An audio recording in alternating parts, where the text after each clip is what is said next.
রাহমাতুল্লাহি ওয়া বারাকাতুহু। আজকে আমরা অধিক হাসার পরিণাম সম্পর্কে কিছু আলোচনা করিব।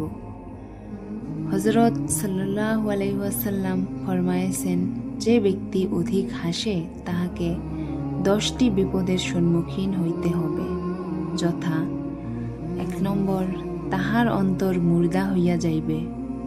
2 নম্বর, চেহারার নুরানি ভাব কমিয়া যাইবে।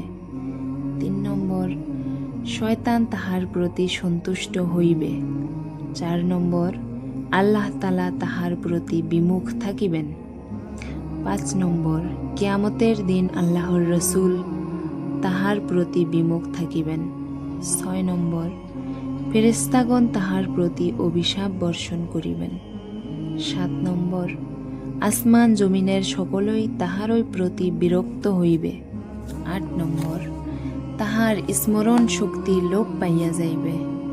9 নম্বর, হাসরের দিন তাহার কোনোই মর্যাদা থাকিবে না। 10 নম্বর, হাসর ময়দানে সকলের সম্মুখে সে অপমানিত ও লজ্জিত হইবে।